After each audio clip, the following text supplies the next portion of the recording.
Priya Sharma never imagined that her fairy tale would turn into the worst nightmare of her life in a matter of hours. At 26, she had achieved everything a young Indian woman could dream of. A degree in business administration from the University of Mumbai, a promising job at a German multinational, and, most importantly, the love of Thomas Weber, a 32-year-old German engineer she had met during a business conference in Frankfurt. Priya and Thomas's love story seemed straight out of a romantic movie. He, a tall, blonde, blue-eyed man, was immediately fascinated by the young Indian woman's exotic beauty and sharp intelligence. She, in turn, saw in him not only a romantic partner, but a gateway to a completely new life in Europe, far from the suffocating expectations of her traditional family in Delhi. The relationship blossomed quickly. Thomas visited India 3 times in 2 years, charming Priya's family with his genuine interest in the local culture and his efforts to learn a few words of Hindi. Priya's parents, initially skeptical about the intercultural relationship, were gradually won over by Thomas's serious intentions and financial stability. For them, the marriage represented not only their daughter's happiness, but an opportunity for social advancement that few in their community had experienced. The marriage proposal took place in December 2023, during Priya's 3rd Christmas in Germany. Thomas had planned everything down to the smallest detail. A romantic dinner at a restaurant overlooking the Rhine in Cologne, followed by a walk through the Christmas market where he knelt in the snow and offered her a diamond ring that had cost him 3 months' salary. Priya said yes through her tears, while German tourists applauded around them. Wedding preparations began immediately. Priya's family insisted on a traditional Hindu ceremony in Delhi, followed by a Western celebration in Paris, which Thomas had chosen as the most romantic place in the world to begin their honeymoon. It was complex and costly logistics, but both families were willing to make sacrifices to make everything perfect. In the months leading up to the wedding, Thomas showed an unusual interest in the details of Priya's past life. He asked specific questions about her previous relationships, her college friends, and even her social life in Mumbai. At first, Priya interpreted this curiosity as a sign of his deep love for her. After all, he wanted to know every aspect of her life in order to love her completely. But there was something about Thomas's questions that began to bother Priya. He seemed particularly interested in a specific period of her life, the 2 years she had spent working in Mumbai before moving to Germany.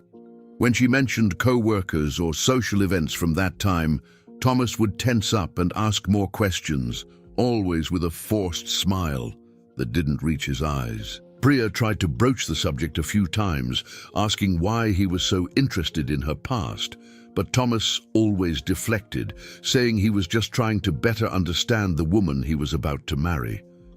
She began to realize that he had researched her on social media much more thoroughly than he had initially admitted. Old photos she had forgotten, comments on posts from friends from years ago, everything seemed familiar to him. The Hindu ceremony in Delhi was spectacular. 3 days of traditional festivities, with hundreds of guests, abundant food, and music that lasted until the wee hours. Thomas participated in all the rituals with apparent enthusiasm, wearing traditional attire and following the instructions of the Hindu priests. The photos showed a radiant couple surrounded by the love of 2 families that had been united across the ocean. But Priya noticed some strange moments during the celebration. Several times she caught Thomas discreetly photographing or filming specific guests, always when he thought no one was looking. When questioned, he said he was just documenting the cultural experience to show his German friends. However, she noticed that he paid special attention when former colleagues from Mumbai came to greet her. The flight to Paris took place the day after the festivities in Delhi ended. Both were exhausted but excited about the prospect of the second part of their wedding celebration, The Hôtel Le Meurice on Rue de Rivoli had been chosen by Thomas for its classic elegance and prime location. The presidential suite offered a spectacular view of the Tuileries garden, and Priya felt like a princess as she entered the luxurious surroundings. The Western party was scheduled to take place in the hotel's main hall, with 50 guests from Germany, some close friends of Priya's who had flown in from India especially for the occasion, and even some distant relatives of Thomas's who lived in France. It would be a more intimate celebration than the Indian ceremony, but no less important to the couple. The afternoon before the party, while Priya was resting in her room after a manicure and pedicure at the hotel spa, Thomas left, saying he needed to take care of some last-minute details with the event organizer. He seemed more nervous than usual, constantly checking his cell phone and avoiding her gaze when he spoke. Priya took advantage of her husband's absence to call her best friend, Meera, who had stayed in Mumbai. During the conversation, Meera mentioned something that made Priya's blood run cold. In recent days, some former co-workers had approached her asking for specific details about her personal life in Mumbai, claiming that a German journalist was researching a story about Indian professionals working in Europe. The questions, according to Meera, were very specific and included details about relationships, social life, and even financial aspects of the period when Priya worked at the multinational company. Even more worrying, the alleged journalist seemed to know intimate details about Priya's life that only those very close to her knew. As she listened to Meera, Priya felt a chill in her stomach. The pieces of a sinister puzzle began to fall into place in her mind. Thomas's insistent questions about her past, his strange behavior during the wedding in Delhi, and now this mysterious investigation into her life in Mumbai. What exactly had Thomas discovered about her? And more importantly, what did he intend to do with this information? When Thomas returned to the room 2 hours later, Priya was sitting in the armchair by the window, still wearing her spa robe, but with a completely different expression on her face. He immediately noticed that something had changed, but tried to maintain normality by commenting on the party preparations and making plans for dinner. But Priya could no longer pretend that everything was fine. For the first time since they had met, she looked at Thomas and saw a stranger. The man she had loved and married had turned into something threatening, someone who had invaded her privacy and investigated her past obsessively and secretly. The question hammering in her head was simple but terrifying. What else did he know about her that she didn't know he knew? Thomas entered the room with a different expression on his face. The forced smile he had maintained all day finally disappeared, replaced by something much more sinister. He locked the door behind him and walked slowly to where Priya was sitting, stopping only when he was standing directly in front of her. "We need to talk," he said, his voice laden with a coldness she had never heard before. "About Mumbai, about Vikram Malhotra, about what you really did in those 2 years before you moved to Germany." The name hit Priya like a punch in the stomach. Vikram Malhotra was a chapter of her life she had buried deep, something that belonged to a past she had literally run away from to the other side of the world. How had Thomas found out about Vikram? And more importantly, what exactly did he know about that dark period of her life? "I don't know what you're talking about," she lied, but her voice trembled in a way that betrayed the panic she was feeling. Thomas laughed, but there was no humor in his laughter.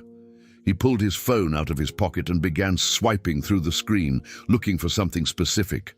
When he found it, he turned the device so she could see. It was an old photo from 2021, taken at a corporate party in Mumbai. Priya was in the background of the image, chatting animatedly with a well-dressed, attractive middle-aged man. Vikram. This photo was posted on Instagram by a former colleague of yours, Rohini Das, I believe. She was very helpful when I explained that I was doing a surprise for my future wife, documenting her past life as a wedding gift. People are so naive when you make up a romantic story. Priya felt her hands tremble. Rohini had been a close friend at the time, someone she trusted. The idea that Thomas had manipulated people from her past to get information about her was terrifying. "Rohini told me some very interesting things about you and dear Vikram," Thomas continued, now pacing back and forth in front of her like a prosecutor during a trial. "How you became his protégé very quickly after being hired. How you suddenly had access to confidential company information. How you started wearing expensive clothes and jewelry that definitely didn't match your trainee salary." Each word was like a blade, cutting through the carefully constructed defenses Priya had erected around that period of her life. She tried to speak, to deny, to explain, but Thomas raised his hand to silence her. But the most interesting part was when Rohini told me about the scandal, about how Vikram Malhotra, married for 20 years and father of 2, was found dead in his apartment. About how the initial investigation suggested suicide, but then it turned out that several fraudulent contracts had been signed using his identity. About how a significant amount of money had disappeared from the company's account. And about how you, dear Priya, simply disappeared from the city 2 weeks later, claiming to have gotten a job in Germany. The room spun around Priya. Thomas had found out everything. Not just her relationship with Vikram, but also her connection to his death and the missing money. For 2 years, she had lived a completely new life in Germany, convincing herself that she had left everything behind. Now, on the eve of her wedding party in Paris, her past had returned to haunt her in a way she could never have imagined. "The question is, my dear wife, did you kill Vikram Malhotra because of the money you stole together, or did you kill him because he was going to report you to the police?" Thomas was now sitting on the bed, studying Priya's face with the cold curiosity of a scientist examining a specimen. She realized that he had been planning this moment for months, perhaps even since the beginning of their relationship. The whole love story, the interest in Indian culture, the romantic marriage proposals, it had all been an elaborate trap to get to this very moment. "Thomas, you don't understand," she began, her voice almost a whisper. "Vikram he wasn't who you think he was. He threatened me, blackmailed me. I was trying to get out of that situation when you killed him," Thomas finished. "Yes, I figured that would be your version of the story. The innocent victim who was forced to defend herself. Very convenient." Priya realized there was nothing she could say to change his mind. Thomas had already decided she was guilty, and more than that, he had engineered their entire relationship based on that conviction. But why? What did he intend to do with this information? "The real question," Thomas said, standing up again and walking over to the window, "is what I'm going to do with this knowledge. You see, I could just call the German police right now. I'm sure they'd be very interested to know that a fugitive from Indian justice has been living illegally in Germany for 2 years, using forged documents to obtain a work visa." Priya swallowed hard. Thomas wasn't just emotionally blackmailing her. He had concrete evidence that could completely destroy her life in Europe. Deportation would be the least of her problems if the authorities found out about Vikram. "But I'm a reasonable man," Thomas continued, turning to face her again, "and it just so happens that I have a proposal for you, one that could be mutually beneficial for both of us." Thomas's phone rang, interrupting the tense moment. He glanced at the screen and smiled, the first genuine smile she had seen on his face that afternoon. "Ah, perfect timing. This is Klaus, my business partner. He's arriving at the hotel now for our meeting before the party. You remember him, don't you? I've mentioned him a few times. He's, let's say, someone with very useful connections in several countries, including India." Priya felt the blood freeze in her veins. Thomas's mutually beneficial proposal was starting to become clear, and she realized that her situation was much worse than she had imagined. Her husband wasn't just an obsessed man who had discovered her dark past. He was someone who intended to use that knowledge for some specific, calculated purpose. When Klaus knocked on the door 15 minutes later, Priya was still sitting in the same armchair, paralyzed by the magnitude of the situation she found herself in. Thomas opened the door and warmly greeted a short, middle-aged man with grey hair and small eyes that immediately fixed on Priya with disturbing intensity. "So this is the famous bride," Klaus said in English with a thick German accent. "She's even more beautiful than in the photos, Thomas. You've done an excellent job." Klaus's words confirmed Priya's worst fears. Whatever Thomas was planning, Klaus had been involved from the beginning. And from his words, she wasn't a wife, she was a product. Klaus sat down in the chair opposite Priya, studying her with the eyes of someone accustomed to evaluating merchandise. Thomas poured whiskey for both of them, acting as if they were having a normal business meeting, not discussing the future of a terrified woman who had just discovered that her marriage was an elaborate sham. "Explain to her how it works," Klaus said to Thomas, taking a tablet out of the leather briefcase he had brought with him. "It's best that she understands completely before the party starts." Thomas sat down on the edge of the bed, assuming the posture of someone about to give a corporate presentation. The coldness with which he spoke contrasted sharply with the caring man Priya thought she knew. "You see, Priya, over the past 18 months, Klaus and I have developed a very lucrative business. We identify young, attractive women with complicated pasts. Women who, for various reasons, cannot turn to the authorities when they find themselves in difficult situations." Klaus unlocked his tablet and began swiping through the screen, showing photos of at least a dozen different women. All were young, beautiful, and clearly of different nationalities, some Asian, others Eastern European, one who appeared to be Middle Eastern. "Our clients are very wealthy men with very specific tastes," Klaus continued, his voice laden with cold pragmatism. "They pay extremely high prices for exclusive company, especially when that company has specific physical and cultural characteristics that they cannot easily find in Europe." Priya felt nausea rising in her throat.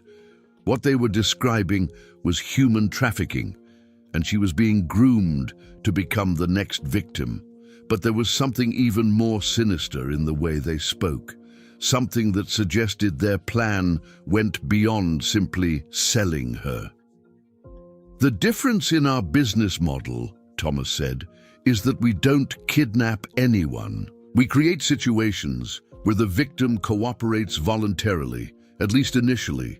Marriage is the perfect tool, legal, romantic. It creates emotional bonds that can be exploited." Klaus showed more images on the tablet, official documents, marriage certificates, visas. "Once the marriage is official, we have significant legal control, especially when the woman is in a foreign country without a support network and with legal issues in her home country." The brutal truth of the situation hit Priya like an avalanche. They hadn't chosen her at random. Thomas had specifically identified her because of her vulnerability, an immigrant with a criminal past, isolated from family and friends, desperately dependent on her legal status in Germany.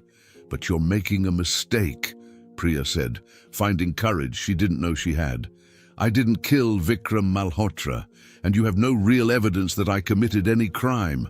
Klaus and Thomas exchanged a look she couldn't quite interpret, but there was something about it that made her realize her statement had struck a nerve.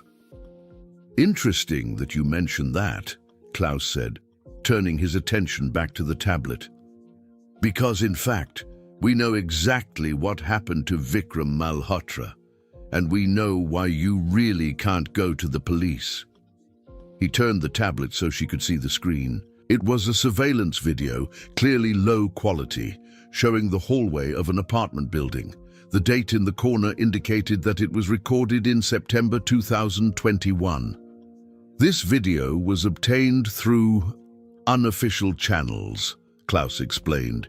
It shows you entering Vikram's apartment on the night he died, But more interestingly, it shows you leaving 40 minutes later, carrying a suitcase that you definitely didn't have when you arrived. Priya felt the world spin around her. The video existed, real evidence of her presence in Vikram's apartment on the night of his death. Even if she could explain the circumstances, even if she could prove it was self-defense, the existence of the video meant that her version of events would never be accepted without a full investigation that would reveal everything. The suitcase contained money, Thomas continued. $300,000 that Vikram had withdrawn from corporate accounts in the days leading up to his death. Money that you brought with you to Germany and used to establish your new life. You don't understand, Priya said, her voice breaking. Vikram was blackmailing me. He said he would ruin my career if I didn't continue sleeping with him. The money was compensation for what he did to me. Perhaps, Klaus said, closing the tablet. But that's an explanation you'll have to give to an Indian jury, assuming, of course, that you survive the extradition process and the years in Indian prison awaiting trial. The threat was crystal clear. They weren't just blackmailing her with the possibility of exposure. They had physical evidence that could result in her conviction for murder, regardless of the actual circumstances. So here's our proposal, Thomas said, taking back control of the conversation. You can cooperate with us. Show up at the party tonight, smile for the photos, consummate our marriage. Then tomorrow, you come with us to meet some very special clients who are eager to make your acquaintance. You will be well treated, well fed, and receive a percentage of the payments. And if I refuse, the video and all documents related to Vikram Malhotra's death will be handed over to the German and Indian authorities tomorrow morning. You will be arrested, extradited, and likely spend the rest of your life in an Indian prison for murder and theft. Klaus stood up, putting the tablet away in his briefcase. The choice is yours, but it must be made now. The party starts in 2 hours and our first clients arrive in Paris tomorrow. Priya looked at the two men who had systematically destroyed her life and realized there was no real escape. They had engineered the situation so that whatever choice she made would lead to her destruction. The only difference was whether that destruction would be immediate and legal or gradual and under their control. If I agree, she said finally, how do I know you'll keep your word? How do I know you won't kill me as soon as I'm no longer useful? Thomas smiled, but there was cruelty in his expression. Because, my dear, dead women don't make money. You're worth much more to us alive and cooperative than dead and useless. Klaus opened the door, preparing to leave. You have 15 minutes to make your decision. After that, I will assume you have chosen the police option. When the door closed behind them, Priya finally collapsed. Tears she had held back throughout the conversation finally began to run down her face. She was trapped in an impossible situation, created by men who had studied every aspect of her vulnerability and exploited every weakness. But as she cried, a part of her mind began to work.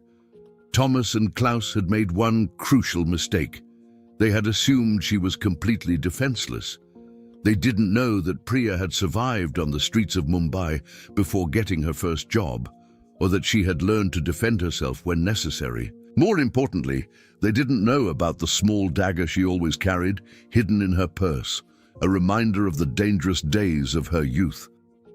If she had to attend the party, perhaps she could find an opportunity to turn the tables. After all, they had underestimated her once, when they assumed she would be a passive victim. Perhaps it was time to remind them that the woman who had survived the streets of Mumbai would not give up without a fight. The main hall of the Hotel Le Meurice had been transformed into a fairy tale setting. White and gold flowers decorated each table, candles created a romantic atmosphere, and guests chatted animatedly as they awaited the couple's entrance. To any outside observer, it was the perfect celebration of true love. No one could have imagined that the bride was being forced to play the role of her life while desperately plotting her escape. Priya stood in front of the bedroom mirror, wearing the white and gold silk sari she had chosen months ago, when she still believed this would be the happiest day of her life.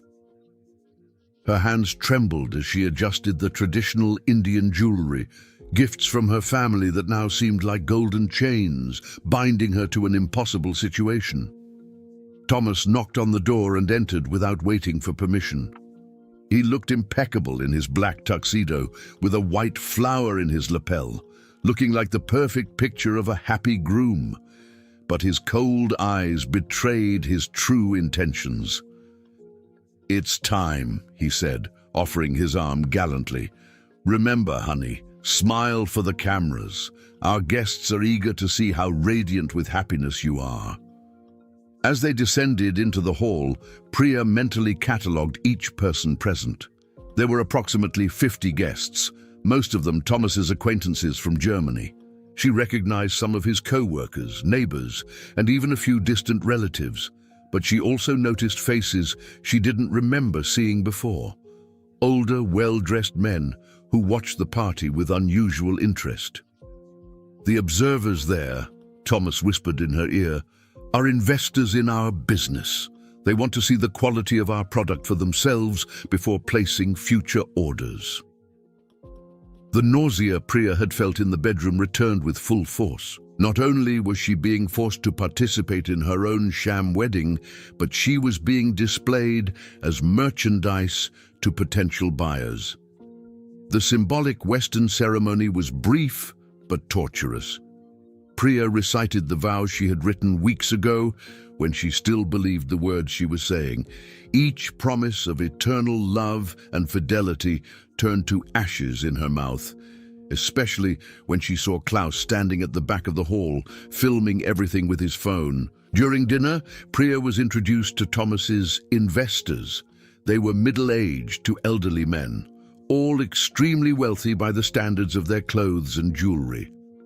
They spoke to her politely but appraisingly, commenting on her beauty, her education, and her docility. One of them, a burly Arab named Rashid, was particularly blunt. "She will be perfect for my client in Dubai," he said to Thomas, as if Priya were not there.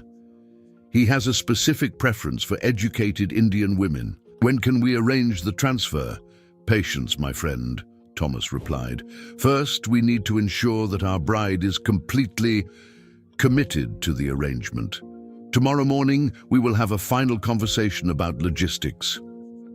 Throughout the conversation, Priya kept a forced smile on her face, but her right hand rested on the small handbag where the dagger was hidden. She had made a decision during the preparations. She would not leave that hotel alive if it meant becoming a sex slave to these men. The hours passed in a blur of forced toasts, obligatory dances, and superficial conversations with guests who had no idea of the real situation. Priya noticed that several of the legitimate guests began to leave around 11 o'clock at night, leaving only the inner circle of Thomas, Klaus, and the investors. It was then that Klaus approached her with 2 glasses of champagne. "To the radiant bride," he said, offering one of the glasses, "a special toast to mark this memorable occasion." Priya accepted the glass, but did not drink immediately. There was something about the way Klaus was watching her that awakened all her survival instincts. She pretended to drink, but kept the liquid on her lips without swallowing. "Drink," Klaus insisted, his voice carrying a veiled threat. "It's important to celebrate properly." That's when Priya realized the champagne was drugged. They planned to sedate her to make what came next easier. Her mind raced, trying to find a way to get rid of the drink without raising suspicion. "Of course," she said, raising her glass as if to make a toast. "But first, let me make a proper toast to my wonderful husband." She turned to Thomas, who was talking to Rashid a few feet away. "Thomas, dear, come here. I want to make a special toast to you." When Thomas approached, smiling condescendingly, Priya raised her glass in the air. "To the man who completely changed my life," she said, her voice laden with an irony that only she could perceive. "Who showed me who I really am and what I'm capable of." And then, in a quick, fluid motion that surprised everyone, she threw the contents of the glass in Thomas's face and ran toward the hall exit. But Klaus had anticipated the possibility of escape. Two large men Priya hadn't noticed before immediately blocked the main doors. She turned, looking for another exit, but realized she was trapped. "We really hoped you would be more cooperative," Thomas said, wiping the champagne from his face with a napkin. His mask of cordiality had finally fallen completely. "But if you want to make this difficult, we can accommodate that desire." Klaus signaled to the security guards, who began to slowly approach Priya. That was when she made her final decision. If they wanted to take her, they would have to fight for it. Priya quickly opened her purse and pulled out the small dagger, holding it up so that everyone could see it. The metal glinted in the hall lights, and the look on her face made it clear that she was willing to use it.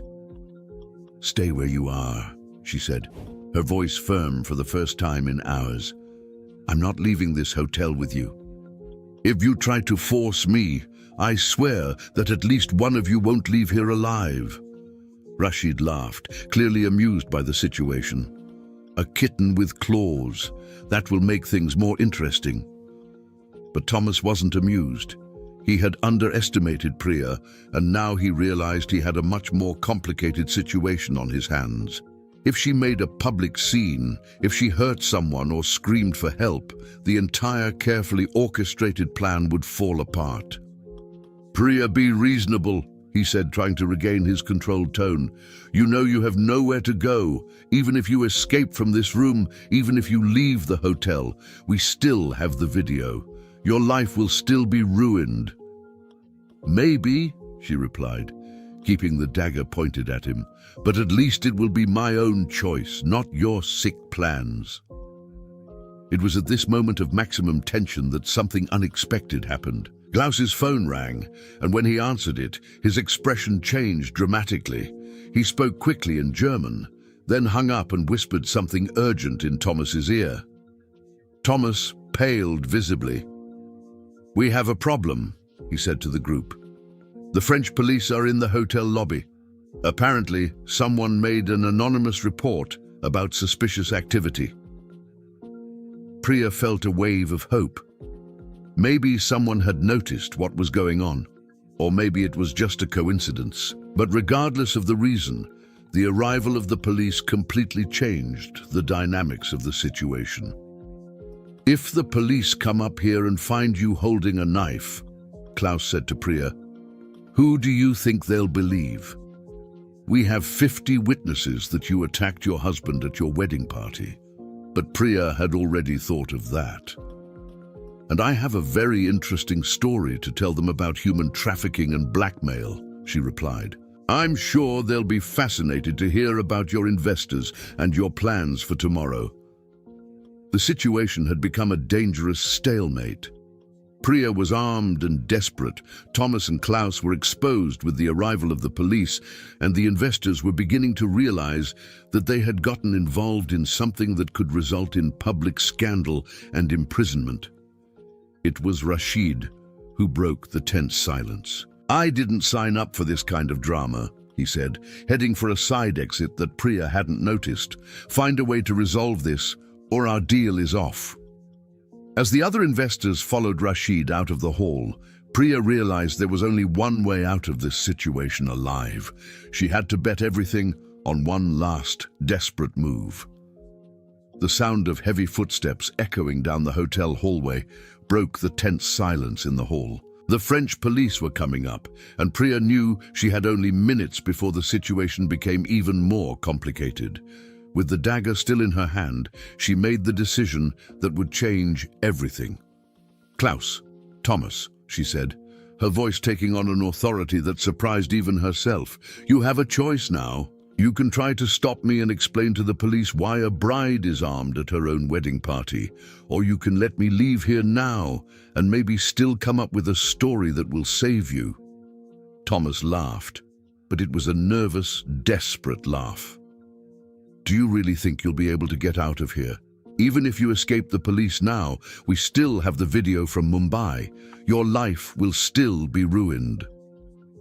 That was when Priya played her final card. During all the time she had spent terrified in the room, a part of her mind had been working on a desperate plan. Now it was time to put it into action. Actually, Thomas, you made a fatal mistake, she said, pulling her cell phone out of her purse with her free hand. While you were explaining the whole criminal scheme, I was recording everything. Every word about human trafficking, every name of the investors, every detail about how you operate. It's all here, on this phone. The expression on Klaus's face changed completely. You're bluffing! Priya tapped the phone screen, and Thomas's voice began to come out of the speaker. Our clients are very wealthy men with very specific tastes. They pay extremely high prices for exclusive company. Thomas moved toward her, but Priya raised the dagger in a defensive position. One more step, and I'll scream for help. I'm sure the police will be very interested to hear why the groom is attacking his armed bride. It was at this crucial moment that the doors to the hall opened, but instead of the French police, the person who entered was someone Priya never expected to see again. Meera, her best friend from Mumbai, accompanied by a man in a dark suit who was clearly not a guest at the party. "Priya!" Meera shouted, running toward her friend. "Thank God you're okay. This is Inspector Dubois from Interpol. I told him everything." Thomas and Klaus's world collapsed in a matter of seconds. Inspector Dubois showed his ID and immediately took control of the situation. "Messrs. Weber and Richter," he said in English with a French accent, "you are under arrest on suspicion of international human trafficking and blackmail. We have been investigating your activities for several months."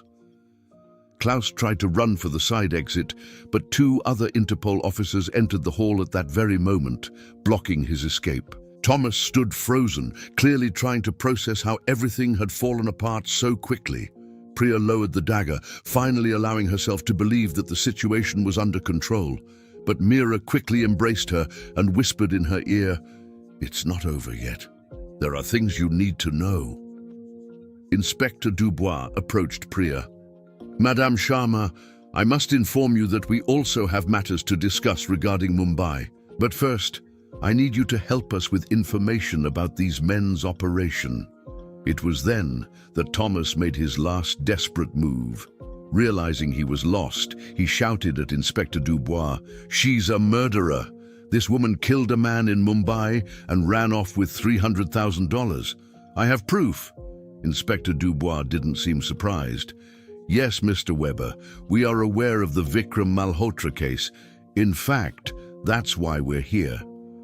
Priya felt the ground disappear beneath her feet. If Interpol already knew about Vikram, if they had come to get her, everything was lost after all. But Meera held her hand tightly. "Priya, listen to me. After you left for Germany, Vikram's family hired private investigators. They discovered things about him that changed everything." Inspector Dubois opened a folder and took out several documents. "Madam Sharma, Mr. Vikram Malhotra was being investigated by several agencies for financial crimes and sexual blackmail of employees. What you experienced with him was not an isolated case. There were at least 6 other women he was blackmailing simultaneously." Priya could barely process the information. "But the video, I was there the night he died." "Yes, you were," confirmed Inspector Dubois. "But the investigation revealed that Vikram Malhotra died of an accidental overdose of heart medication mixed with alcohol. He was trying to simulate a heart attack to emotionally blackmail you, but he miscalculated the dosage." Meera continued, "The investigators uncovered his entire system. He secretly recorded intimate encounters, forged financial documents to incriminate women, and used everything for blackmail. The money you took was actually rightfully yours. It was payment your company owed you, but he had embezzled it."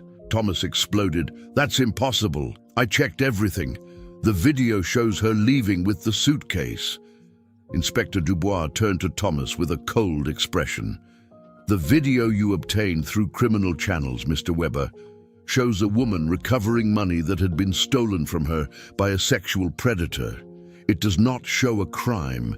It shows a victim finally escaping.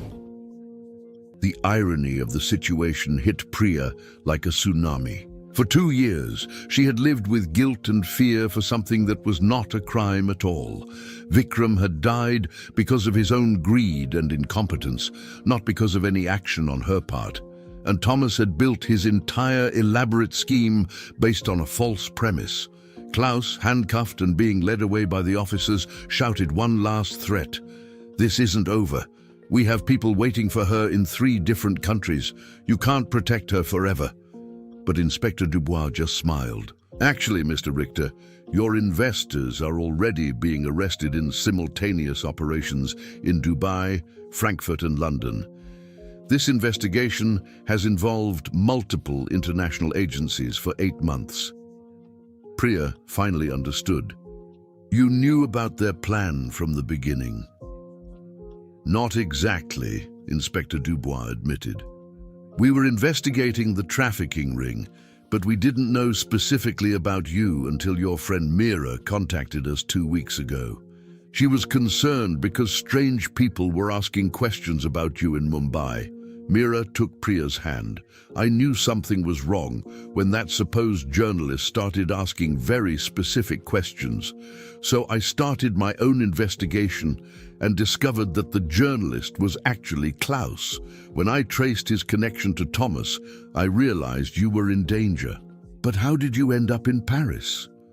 "We intercepted communications between Thomas and Klaus about tonight's party," explained Inspector Dubois. "We knew something was going to happen here, but we weren't sure what. The anonymous tip at the hotel was our strategy to create pressure and force them to make mistakes." Thomas, handcuffed and defeated, made one last attempt at negotiation. "I can give you names, locations, bank accounts, the entire operation in exchange for immunity." Inspector Dubois shook his head. "Mr. Weber, we already have all that information. Your operation wasn't as secret as you thought." As Thomas and Klaus were led out of the hall, Priya finally collapsed into a chair, the dagger falling from her trembling hand. The adrenaline that had sustained her for hours finally dissipated, leaving her exhausted and emotionally drained. Meera sat down beside her. "It's over, Priya. Really over. You're free."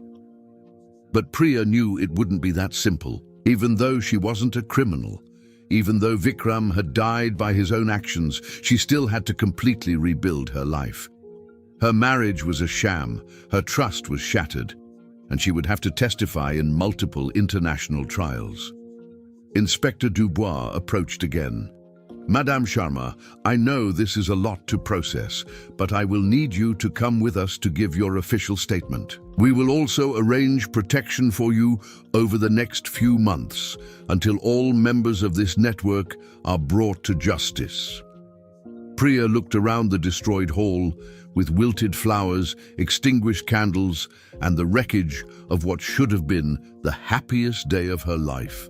But for the first time in 2 years, she breathed truly free. "Inspector," she said, rising with new determination, "I am ready to tell everything. It's time to make sure these men can never do this to any other woman again." 6 months later, Priya was sitting in a quiet cafe in Berlin, watching the snow fall gently on the street as she reviewed the manuscript on her laptop. The book she was writing about her experience had already attracted interest from 3 German and 2 Indian publishers. Her story had become a symbol of survival and resistance against international human trafficking. Life after that night at the Hotel Le Meurice had been an emotional roller coaster of rebuilding, court testimony, and psychological healing. The first few months were the hardest.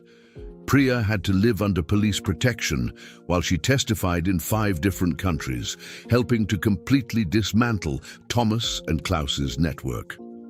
The trial of Thomas Weber and Klaus Richter had ended just 2 weeks earlier.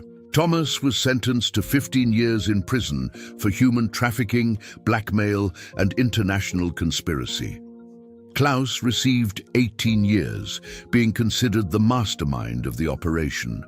Both would also face additional charges in the United Arab Emirates, where Rashid and other investors were cooperating with authorities in exchange for reduced sentences. During the trial, the full extent of the criminal operation emerged. Thomas and Klaus had married at least 12 different women over the past 3 years, using false identities and elaborate stories.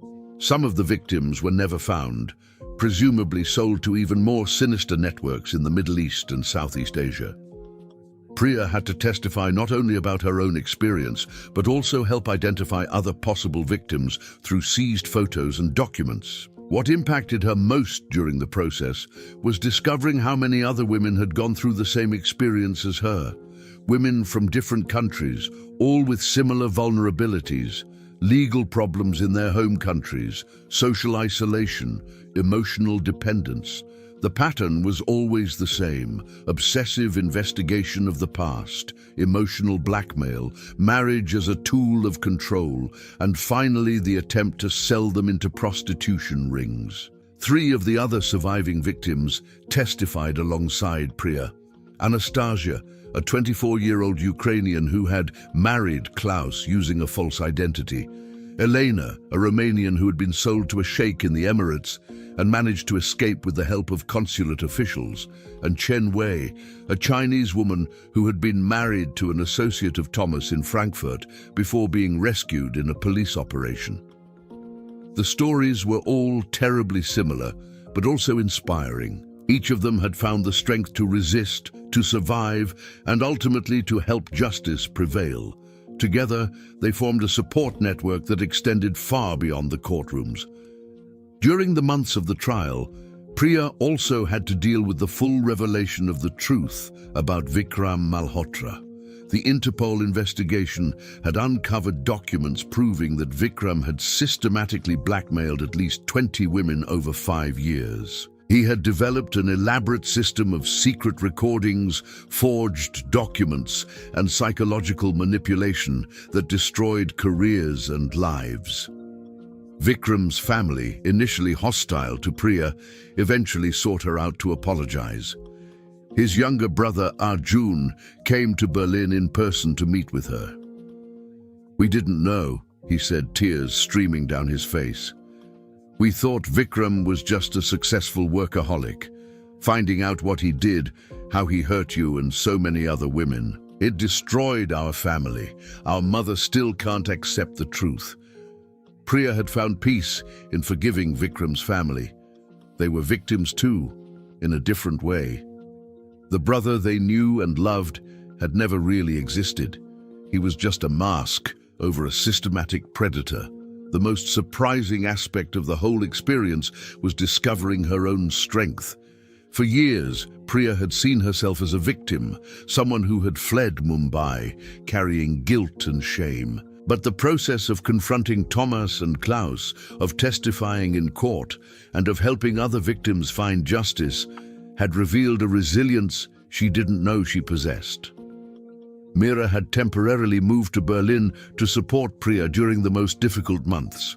Their friendship had deepened through the ordeal, and now they were planning to start an NGO to help women in similar situations. "Do you realize," Mira said one afternoon as they reviewed funding proposals, "that your story could save hundreds of other women? What you went through, as terrible as it was, can serve as a warning and an inspiration."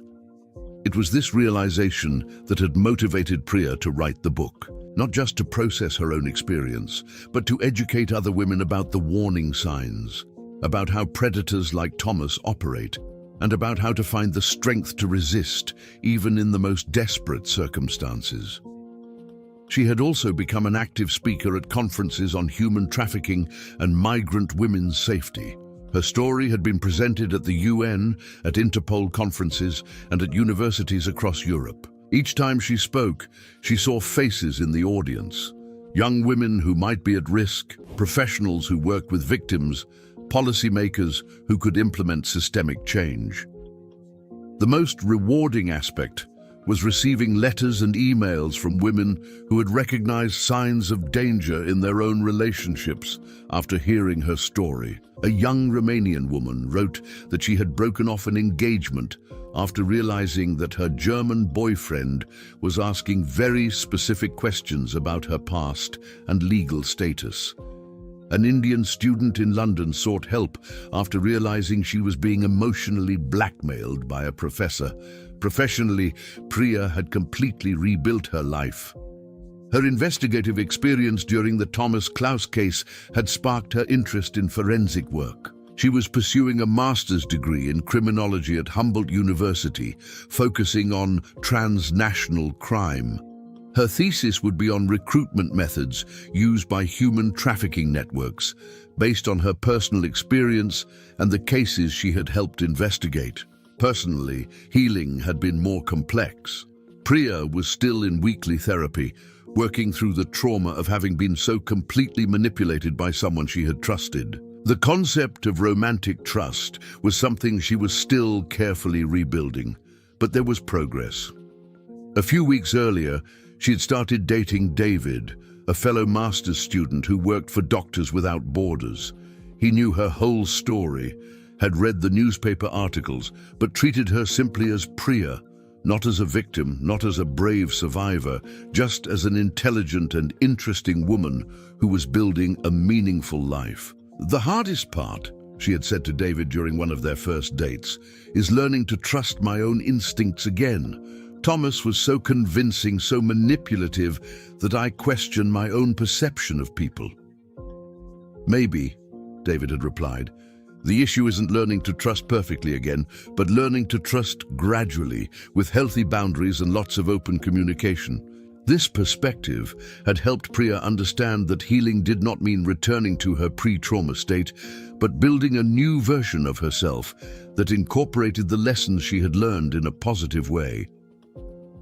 As she closed her laptop in the Berlin cafe, Priya reflected on the title she had chosen for her book, "The Bride Who Never Was: How I Survived a Human Trafficking Trap." It was simultaneously about loss and discovery, about vulnerability and strength, about how the worst moments of our lives can sometimes reveal aspects of ourselves we never knew existed. Her phone rang. It was Inspector Dubois, who had become not only a professional contact, but a friend and mentor. "Priya, we have good news," he said. "The operation we carried out in Thailand based on information from the Thomas Klaus case rescued 17 women. Some had been missing for years. Your testimony was instrumental in locating this network." As she left the cafe in the snowy Berlin, Priya smiled for the first time in months without conscious effort. Her story had begun as a personal tragedy, but it had turned into a tool for systemic change. Thomas Weber had tried to destroy her life, but he had inadvertently created one of the most powerful voices in the fight against international human trafficking. The bride who never was had become the woman she was always meant to be.